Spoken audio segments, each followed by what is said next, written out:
આણંદ જિલ્લાના અને ખંભાત વિધાનસભાના વિવિધ વિકાસ કામોના લોકાર્પણ અને ખાતમુહૂર્ત પ્રસંગે આપણી સૌની સાથે મંચ ઉપર ઉપસ્થિત મારા સાથી મંત્રી શ્રી રમણભાઈ સોલંકી, શ્રી કમલેશભાઈ પટેલ, શ્રી સંજયસિંહ મહેડા, પૂજ્ય ધર્માનંદ સ્વામી, જિલ્લા પંચાયતના પ્રમુખ શ્રી હસમુખભાઈ પટેલ, સાંસદ શ્રી મિતેશભાઈ પટેલ, નગરપાલિકાના પ્રમુખ શ્રી દિગ્વિજયસિંહ પરમાર, મારા સાથી ધારાસભ્ય શ્રી ચિરાગભાઈ પટેલ, શ્રી વિપુલભાઈ પટેલ, તાલુકા પંચાયતના પ્રમુખ શિવાનીબેન પટેલ,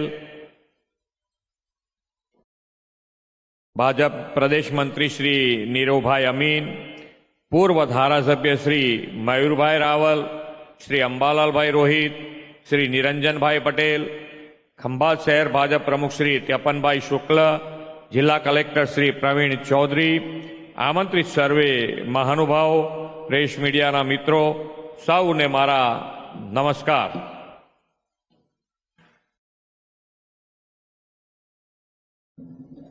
દેશની સ્વતંત્રતામાં અગ્રીમ ભૂમિકાથી વિશ્વના ઇતિહાસમાં અમર થઈ ગયેલા મુઠ્ઠી ઉંચેરા માનવી પૂજ્ય બાપુના નિર્વાણ દિને તેમની દિવ્ય ચેતનાને ભાવાંજલિ અર્પણ કરું છું. વિશ્વ નેતાની યશસ્વી વડાપ્રધાન શ્રી નરેન્દ્રભાઈ મોદીએ સ્વચ્છતા, આત્મનિર્ભરતા, સામાજિક સમરસતા અને દેશ પ્રેમના પૂજ્ય બાપુના મૂલ્યોને આત્મસાત કરીને તેમને સાચી શ્રદ્ધાંજલિ આપી છે. આજે પણ જ્યારે આપણે સસ્ટેનેબલ ડેવલપમેન્ટ, સામાજિક સમરસતા, ઇન્ક્લુઝિવ ગ્રોથની વાત કરીએ ત્યારે ગાંધીજીની સર્વોદય અને સર્વાંગી વિકાસની વિભાવના વધુ પ્રાસંગિક લાગતી હોય છે. આજે આપણે અહીંયાથી આપણા ધારાસભ્યને જોયું તો ધારાસભ્ય તરીકે આજે 181 કરોડના કામ તો છે જ, પણ બીજા 250 કરોડ રૂપિયાના કામ એમણે મંજૂર કરાવી દીધા છે. પણ અહીંયાથી માઇક ઉપરથી બોલે એટલે પછી બીજા ધારાસભ્યો શું કરે?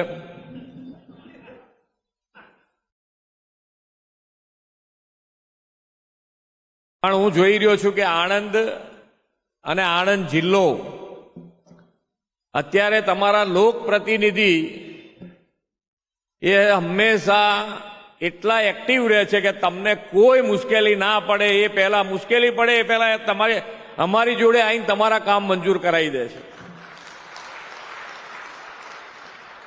ને એનો ફાયદો આપણને રહે છે. અત્યારે હું અહીંયા આવતો હતો તારે મને કીધું કે ભાઈ આજે રોડ, રસ્તા, ફૂટપાથ બનવાનું પહેલી વખત અહીંયા આગળ ખંભાતમાં થયું છે. અને જ્યારે જ્યારે આવી રીતે ડેવલપમેન્ટના કામો થતા હોય તો નાની મોટી મુશ્કેલી આવે. આપણે રોડ ઉપર ઘણા એન્ક્રોચમેન્ટ હોય, વર્ષોથી કરતા હોય કામ, ધંધો રોજગાર કરતા હોય, આપણે એને કોઈ ડિસ્ટર્બન્સની વાત નથી. પણ જ્યારે રોડ મોટો થતો હોય, પબ્લિકની ડિમાન્ડ હોય, તો આપણે બધાએ એની અંદર સાથ અને સહકાર આપવો જોઈએ. તો આપણે ઝડપથી માન્ય વડાપ્રધાનશ્રીએ હર હંમેશ નાનો માણસ, છેવાડાનો માણસ એને કેવી રીતે મુખ્ય પ્રવાહમાં લાવી શકાય એના માટેનો હર હંમેશ એમણે પ્રયત્ન કર્યો છે. સરકારી યોજનાઓ અને સરકારી યોજનાઓ પણ છેવાડાના માનવી સુધી પહોંચાડવા માટે સરકારી તંત્ર અને સરકારી તંત્ર તમારા ઘેર બેઠા દરેકે ગામે ગામ સુધી આવી અને તમને મળતી સરકારી યોજનાના લાભ તમને મળે એના માટેના પણ પ્રયત્નો માન્ય વડાપ્રધાનશ્રીની પ્રેરણાથી આપણે કર્યા છે. સેચ્યુરેશનનો વિચાર આવ્યો અને સેચ્યુરેશન કરવું એ બે આખી વસ્તુ જ જુદી છે. પણ સેચ્યુરેશનનો વિચાર આવ્યા પછી સેચ્યુરેશન સુધી પહોંચી શકાય એના માટેનો પ્રયત્ન જો કોઈ અત્યાર સુધીમાં કર્યો હોય તો એ માન્ય વડાપ્રધાનશ્રી છે. બાકી યોજનાઓ તમને ખબર છે, કેટલી યોજનાઓ બને, કેટલી યોજનાઓ લાભ, પણ યોજના બન્યા પછી તમને ખબર હોય તો તમે એનો લાભ લો ને. આજે યોજનામાં તમે જુઓ તો કે ભાઈ આયુષ્યમાન અને આયુષ્યમાન કાર્ડ, યોગથી આયુષ્યમાન જે થઈ છે માન્ય વડાપ્રધાનશ્રીની યોજના, તો અત્યારની જે આપણી જીવન છે એ જીવનશૈલીમાં રોજ ભાગદોડવાળી જિંદગીમાં આપણે યોગ કરી શકીએ અને આપણું સ્વાસ્થ્ય સુધારી રાખીએ તો સારું જ છે.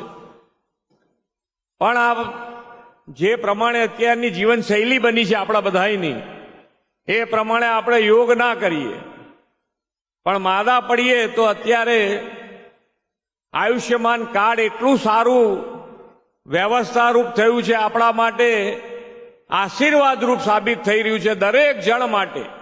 હું તો એમ કહું છું કે ભાઈ આયુષ્યમાન કાર્ડ જેના ઘેર આવી ગયું છે, સામાન્ય માણસ છે, ગરીબ છે, જેણે કાર્ડ કઢાવી લીધું છે, તો એ કાર્ડ ખાલી ઘરે રહેવાથી એમના ઘરમાંથી માંદગી દૂર થઈ જાય એટલું તાકાતવાળું આ કાર્ડ બન્યું છે. અને એ તો જેની પાસે પૈસા ના હોય, જેને તકલીફ હોય, એ બધાને ખ્યાલ આવે. જેને ઘણા મા બાપો એવા છે કે છોકરાઓ સારા હોય તો એ મા બાપો બિચારા વિચાર કરે કે નકામો ક્યાં લાખ રૂપિયા 50,000નો ખર્ચો મારા દીકરાને કરાવું, ને એ માંદગી સહન કરતા હોય. આવાય આપણે મા બાપ આપણા જીવનમાં જોયા હશે, મેં નહીં તમે જોયા હશે. કેટલાય મા બાપ એવા છે, અહીંયા બેઠેલાય ઘણા એવું કર્યું હશે.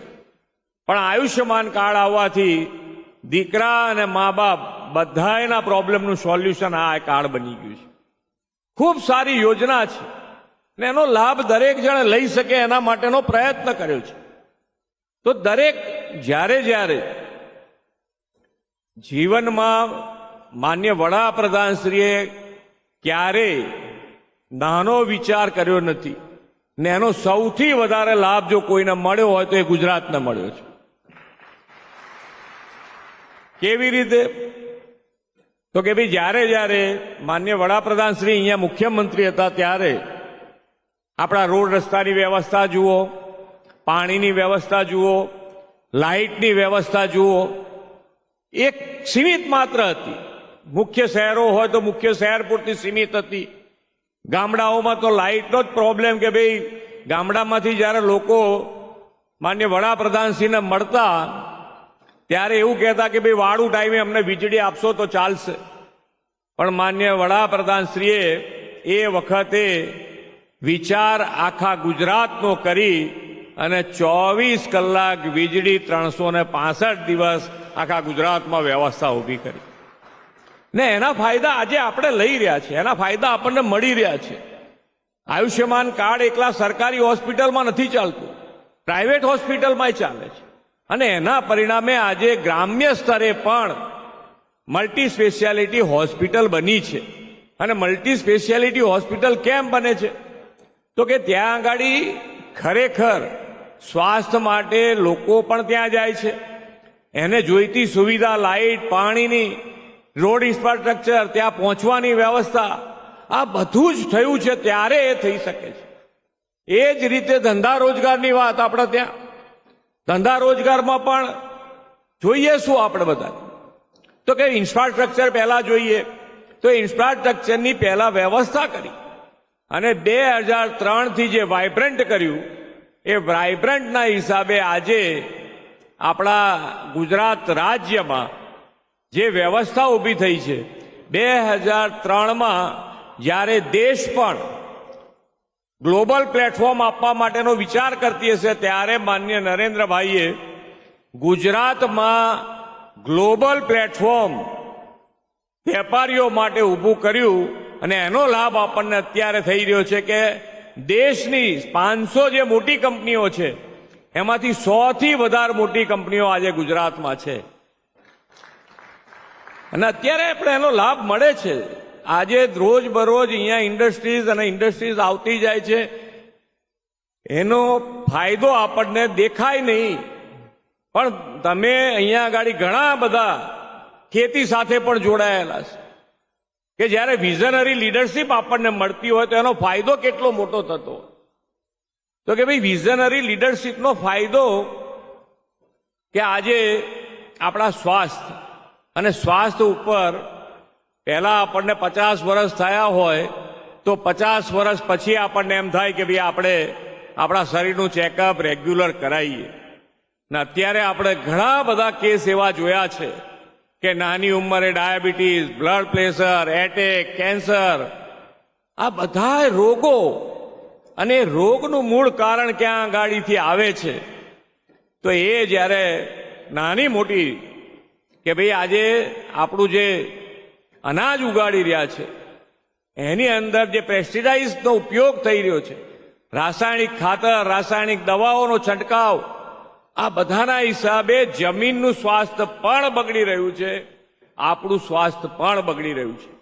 અને આ બધામાંથી બહાર નીકળવું હશે તો પ્રાકૃતિક ખેતી તરફ આપણે બધાએ વળવું પડશે. ગાય આધારિત ખેતી ઉપર આપણે આગળ વધવું પડશે. અને જો એની અંદર આપણે આગળ વધીશું તો આપણે આપણું સ્વાસ્થ્ય, જમીનનું સ્વાસ્થ્ય અને ભવિષ્ય, આપણા છોકરાઓના ભવિષ્ય પણ સુધારી શકીશું. તો આના માટેનો પણ પ્રયત્ન થવો જોઈએ. આજે ખૂબ મોટા કામો અહીંયા આગળ, એમાંય પાણીનું અહીંયા ખૂબ મોટું આજે કામ થયું છે. આજે એક ગોલાણ રોડ, એ ગોલાણા રોડ, એ 28 કરોડના ખર્ચે 4 માર્ગીય બની રહ્યો છે. પહેલા રોડ માટેની પ્રસ્તાવ આવતા હતા, ધારાસભ્યો શું આવે કે એક રોડ અમારો મંજૂર કરી દો, એક રોડ મંજૂર કરી દો. આજે જે રોડ છે એ રોડને 4 માર્ગીય બનાવવા માટે 28 કરોડ રૂપિયા આપણે વાપરીએ છીએ. 28 કરોડ રૂપિયા.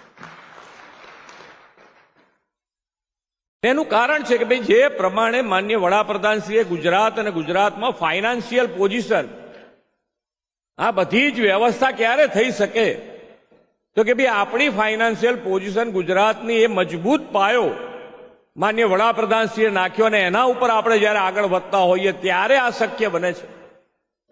આજે ગયા જ વર્ષે જે આપણે શહેરી વિકાસ વર્ષ ઉજવ્યું, અને શહેરી વિકાસ વર્ષ 2005માં જ્યારે વડાપ્રધાનશ્રીએ શરૂઆત કરાઈ તો એ વખતે શહેરી વિકાસનું બજેટ 585 કરોડ હતું. જે આજે એમણે વ્યવસ્થાપન જે કહીએ છીએ કે સરકારી ફાઇનાન્શિયલ મેનેજમેન્ટ, એનું ઉત્તમ ઉદાહરણ માનનીય વડાપ્રધાનશ્રીએ ગુજરાતમાં પ્રસ્થાપિત કર્યું છે. અને એના કારણે 30,000 કરોડ રૂપિયા, આજે શહેરી વિકાસનું બજેટ 30,000 કરોડ રૂપિયા થયું છે અને એનો લાભ આપણને મળી રહ્યો છે. તો આ બધા જ જે લાભ છે એ લાભ આપણને વધુ ને વધુ મળતા રહે એના માટેનો આપણે સૌએ સાથે મળીને પ્રયત્ન કરવો પડે. અને એ સાથે મળીને પ્રયત્ન કરીશું. હું દરેક જગ્યાએ કહું છું કે ભાઈ તમે જે પણ કામ કરો એમાં ક્વોલિટીનું ધ્યાન રાખો. અને એ ક્વોલિટીનું જો ધ્યાન રાખીશું તો તમારા કામો જે અત્યારે મંજૂર થયા છે, તમે 5 વર્ષ 7 વર્ષમાં તો તમારે એક કામ માટે કે હવે કયું કામ લેવું એના માટેનો પ્રશ્ન ઊભો થઈ જાય એ રીતની પૈસાની ફાઇનાન્શિયલ મેનેજમેન્ટ ગુજરાત સરકાર કરી રહી છે માનનીય વડાપ્રધાનશ્રીના માર્ગદર્શન. તો આપણે સૌ સાથે મળીને જે માનનીય વડાપ્રધાનશ્રીનો સંકલ્પ છે કે આપણે વિકસિત ભારત 2047 બનાવવું છે અને વિકસિત ભારત તરફ જ્યારે આપણે આગળ વધવું હોય, અહીંયા આગળ તો ખંભાત તો એક હમણાં જ આપણે ઉત્તરાયણ ગઈ છે, એક વાત કરીને પછી આગળ મારું વક્તવ્ય પૂરું કરું કે પતંગ અને પતંગનું ઉદ્યોગનું કેન્દ્ર જો કોઈ મોટું હોય તો એ ખંભાત છે. અને પતંગોત્સવ પછી આની અંદર ખૂબ મોટો જમ્પ આવ્યો છે. જ્યારે માનનીય વડાપ્રધાનશ્રીએ પતંગોત્સવ ઉજવવાનું શરૂ કર્યું પછી આજે ગ્લોબલી લોકો અહીંયા આવતા થયા છે અને એના કારણે આ ઉદ્યોગને પણ ખૂબ મોટો લાભ થયો છે. અને જે મેં કીધું એમ કે 2047 સુધીમાં આપણે વિકસિત ભારત તરફ આગળ વધવું છે ત્યારે માન્ય વડાપ્રધાન શ્રી નરેન્દ્રભાઈ મોદીના નેતૃત્વમાં દેશ વિકસિત ભારત આત્મનિર્ભર ભારતના નિર્માણ તરફ આગળ વધી રહ્યો હોય તેમાં બેસ્ટ ઇન્ફ્રાસ્ટ્રક્ચર, સ્માર્ટ, સસ્ટેનેબલ અને ગ્રીન ગ્રોથ સાથે વિકાસથી આપણે ગુજરાતને અગ્રેસર રાખવું છે. એ માટે શ્રી મોદી સાહેબે વોકલ ફોર લોકલ અને લોકલ ફોર ગ્લોબલનો મંત્ર આપ્યો છે. વધુમાં વધુ સ્વદેશી વસ્તુઓ આપણે અપનાવવાનો મંત્ર રાખીને એને ચરિતાર્થ કરીશું તો આપણે જે દિશામાં આગળ વધી રહ્યા છે એમાં દેશમાં સૌથી વધારે લીડરશીપ લઈ અને જો કોઈ આગળ વધતું હશે તો ગુજરાત આગળ વધતું હશે. આવો આપણે સૌ સાથે મળી વિકસિત ખંભાત, વિકસિત આણંદ, વિકસિત ગુજરાત અને વિકસિત ભારત માટે લીડ લઈને આગળ વધીએ એ જ અભ્યર્થના સાથે વિરમું છું. ભારત માતા કી જય. વંદે માતરમ. જય જય ગરવી ગુજરાત.